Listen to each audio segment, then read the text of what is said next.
विधानसभा 2027 के चुनाव में देरी है, लेकिन उससे पहले पंचायत चुनाव का बिगुल बजने को तैयार है। एक उम्मीद के अनुसार सूत्रों के हवाले से खबर आ रही है कि रक्षाबंधन के लगभग और दीपावली के बीच में पंचायत चुनाव इस बार होने जा रहे हैं। राष्ट्रीय लोकदल का परिवार लगातार बढ़ता जा रहा है। आज राष्ट्रीय लोकदल के आगरा जिला कार्यालय पर एक बैठक हुई, जिसमें महिला मोर्चा की टीम गठित हुई है। अर्चना सिंह को महिला मोर्चा का जिलाध्यक्ष सौंपा गया है और हमारे बीच में इस समय राष्ट्रीय लोकदल के जिलाध्यक्ष पंडित गोविंद शर्मा जी हैं। गोविंद शर्मा जी से विस्तार से चर्चा करते हैं पंचायत चुनाव को लेकर राष्ट्रीय लोकदल की क्या तैयारियां हैं, जैसे कि पश्चिम बंगाल, असम, पुडुचेरी, केरल और तमिलनाडु में भी विधानसभा चुनाव है। दक्षिण भारत में क्या राष्ट्रीय लोकदल का पलड़ा रहने वाला है। एक और ममता बनर्जी अपना कैंपेन अभियान शुरू कर चुकी हैं, वहां पर भाजपा का कैसा प्रदर्शन रहेगा, क्योंकि राष्ट्रीय लोकदल भाजपा के साथ कंधे से कंधा मिलाकर चल रही है। जिलाध्यक्ष जी, हार्दिक स्वागत, अभिनंदन आपका चैनल पर। आपके चैनल और आपके देखने वालों का बहुत बहुत स्वागत। अध्यक्ष जी, पंचायत चुनाव आ रहे हैं, राष्ट्रीय लोकदल की क्या तैयारियां हैं, आपकी क्या तैयारियां हैं, क्योंकि जब से आप राष्ट्रीय लोकदल के जिलाध्यक्ष बने हैं परिवार लगातार बढ़ता जा रहा है। राष्ट्रीय लोकदल जिला पंचायत का चुनाव सभी आगरा की सीटों पर लड़ेगा। जितनी सीटें हैं 51 सब पर अपने प्रत्याशी खड़े करेंगे जी। पूरे सारे वार्डों पर, सभी वार्डों पर चुनाव लड़ाने की हमारे प्रत्याशियों की जोरदार से तैयारी चल रही है। कुछ लोग मैदान में उतर चुके हैं और कुछ लोग तैयारी में हैं। जिस प्रकार आप परिवार बढ़ा रहे हैं, पंचायत चुनाव पर आप लड़ने की बात कर रहे हैं, तो क्या अगली रणनीति 2027 विधानसभा चुनाव की तैयार की जा रही है, उसका खाका तैयार किया जा रहा है? नहीं, तैयारी तो देखो, बीजेपी और लोकदल हर समय चुनाव की तैयारी में रहता है। हम तो हर समय चुनाव के लिए तैयार रहते हैं और ये चुनाव बीजेपी और लोकदल अलग अलग लड़ेगा। विधानसभा और लोकसभा का चुनाव साथ साथ लड़ेगा। विधानसभा लोकसभा आप साथ साथ लड़ेंगे, इसमें अलग होंगे?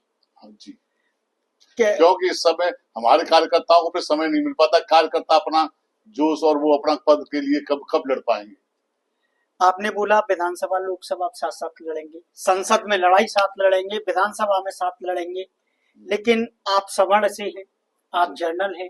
यूजीसी के लिए राष्ट्रीय लोकदल क्यों कुछ नहीं कर रहा है? यूजीसी पर गोविंद शर्मा क्यों चुप है? नहीं, यूजीसी के लिए कुछ है ही नहीं। यूजीसी में जब कोर्ट में मामला है तो कोर्ट के खिलाफ कौन जा सकता है? अभी हम बोलेंगे तो कोर्ट की अवहेलना होगी ना। अनिल मिश्रा जी लगातार कह रहे हैं सवर्णों की अवहेलना की जा रही है, सवर्णों को दोहरीकरण में लाया जा रहा है। नहीं, सवर्ण क्या मुख्यमंत्री सवर्ण के नहीं है? सवर्ण के कहाँ नहीं है, आप मुझे बताओ।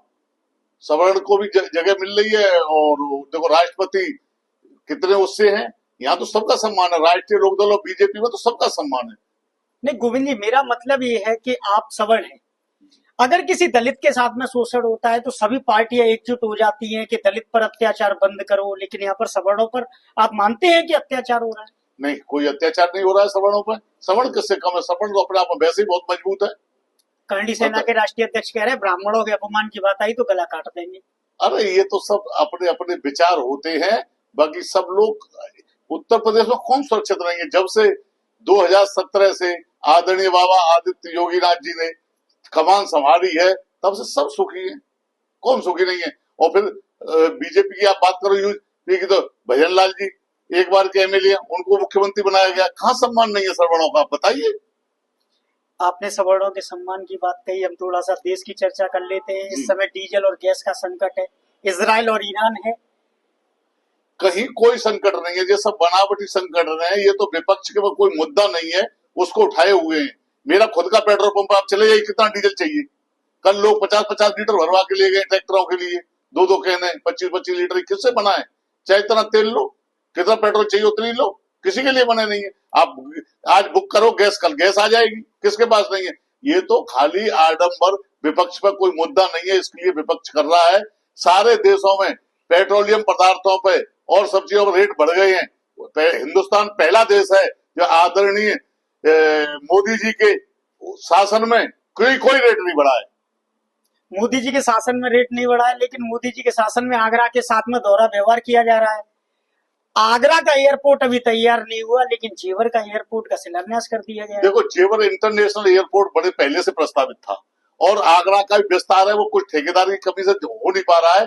बाकी वो जमीन वमीन तो सब हो गई है और काम भी बहुत युद्ध स्तर पे चल रहा है। बहुत जल्दी ही आगरा का भी लोकार्पण होगा। अध्यक्ष जी, ताजमहल आगरा में है तो जेवर की जगह आगरा को एयरपोर्ट मिलना चाहिए था। यहाँ पर विस्तार होता, नौकरी मिलती, लोगों में ऊर्जा का जेवर से आगरा दिल्ली दोनों को लाभ मिलेगा। है तो यूपी में ही इतना बड़ा एयरपोर्ट प्रधानमंत्री ने दिया है, वो बधाई के पात्र हैं। मैं उन्हें हार्दिक दिल से उन्हें धन्यवाद देता हूं कि उन्होंने इतना बड़ा एयरपोर्ट उत्तर प्रदेश को दिया है। अध्यक्ष जी, 5 विधानसभा में चुनाव है। पश्चिम बंगाल में ममता बनर्जी है, लगातार शुभेंदु अधिकारी भी है। बीजेपी कह रही है इस बार कलकत्ता फतेह होगा और ममता बनर्जी कह रही है कि हम बीजेपी को घुसने नहीं देंगे।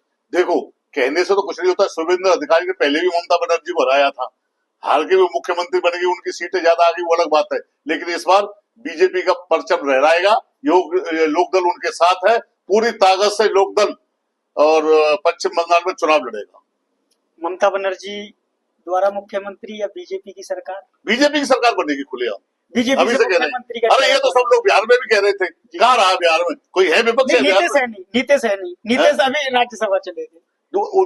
राज्यसभा उनकी इच्छा है, चौक सब जगह वो रह चुके हैं, लोकसभा में रह चुके हैं, विधान परिषद में रह चुके हैं, राज्यसभा रहेगी तो उनकी इच्छा थी, राज्यसभा भेज दिया पार्टी ने। अध्यक्ष जी, दक्षिण भारत में राजनीति के गुरु बता रहे हैं कि दक्षिण भारत में बीजेपी कमजोर होने जा रही है। तमिलनाडु में सिने स्टार अभिनेता का चेहरा चमकने वाला है। सब कहने वाली बातें हैं, जब चुनाव जहां का होता है वहीं के रोने लगते हैं। मध्य प्रदेश में कह रहे थे आ रहा है, कहीं आई? राजस्थान में कहीं आए? बिहार में कहीं आए? कहाँ पे जो है बताओ, कहीं कुछ है? असम में कहा जा रहा है कि हेमंत विश्व शर्मा ने लगातार मस्जिदें तोड़ी, मुसलमान नाराज है, वहां पर बीजेपी जा सकती है। मुसलमान नाराज? मुसलमान जो है गवर्नमेंट बना देगा अकेला, और लोग तो साथ हैं, सुशासन है।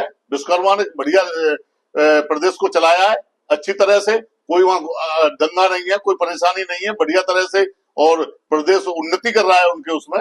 कहाँ कमी है बताया? उत्तर प्रदेश में बुलडोजर बाबा है, क्या कहना चाहेंगे बुलडोजर बाबा पे? वे कहते हैं कि ईद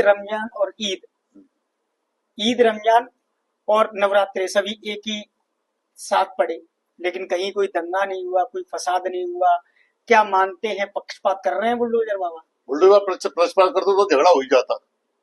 झगड़ा तो वो लोग करते हैं जिनका जो है शासन नहीं है, और भी कैसे। एक बार बताओ, जब से 17 से बाबा आए कहीं कोई दंगा हुआ है? और उससे पहले कितने दंगे होते थे? आए दिन कर्फ्यू लगते थे, आए दिन परेशानी होती थी। अब किसी को परेशानी है? आप कहीं भी बता दो, रात को 12 बजे आप कहीं भी खड़े हो, कोई परेशानी, एक फोन करिए तुरंत पुलिस हाजिर। कहाँ पे पुलिस नहीं पहुंच रही है? बाबा ने पुलिस को इतना दौड़ा रखा है, सब आधुनिक बना रखा है, तमाम जो है नई तकनीकी दे रखी है पुलिस को।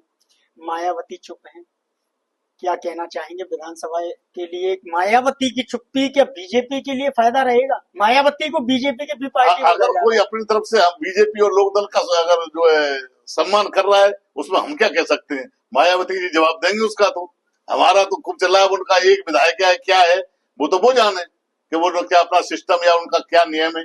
हमारा लोकदल बढ़ रहा है, ये हम जानते हैं। आप लोकदल की बात करेंगे? अखिलेश यादव?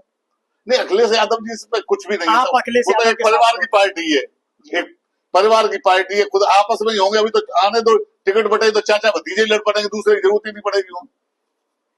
आगामी चुनाव को लेकर आप क्या कहना चाहेंगे?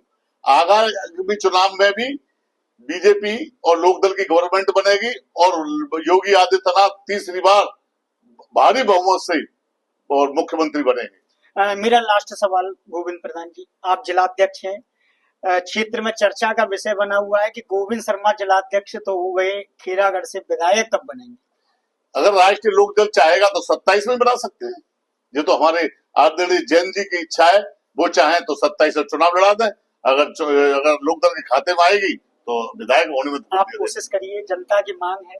नहीं, मैं कोशिश करूंगा, उनका आशीर्वाद है और उनकी निगाहों में सब। जो पिछली बार मेरे साथ गलत हो चुका है तो उन्होंने आश्वासन दिया है, सब अच्छा ही होगा। वर्ष 1988 से राजनीति के चाणक्य कहे जाने वाले आगरा के गोविंद प्रधान जी हमारे साथ में थे, जो वर्तमान में राष्ट्रीय लोकदल के जिला अध्यक्ष हैं। यूजीसी को लेकर इन्होंने कहा कि सवर्णों के साथ कोई भी पक्षपात केंद्र सरकार नहीं कर रही है। अनिल मिश्रा व बाकी यूजीसी का विरोध करने वाले सवर्णों के द्वारा अन्य सवर्णों को बहलाया और बहकाया जा रहा है। केंद्र सरकार ने यूजीसी पर पूरी तरह रोक लगा दी है और इसकी जांच के बाद ही इस पर आगे की कार्रवाई होगी। पांचों विधानसभा बीजेपी पूरी तरह फतेह करने जा रही है। राष्ट्रीय लोकदल के साथ बीजेपी पांचों विधानसभा में अपनी फतेह करेगी, ऐसा कहना है गोविंद शर्मा का। गोविंद शर्मा ने कहा कि अगर 2027 में राष्ट्रीय लोकदल के राष्ट्रीय अध्यक्ष जयंत चौधरी ने उन्हें आशीर्वाद दिया तो वे नल के सहारे कमल की सवारी कर खेरागढ़ को फतेह भी करेंगे। अपने कैमरामैन साथी के साथ शेखर पंडित आगरा।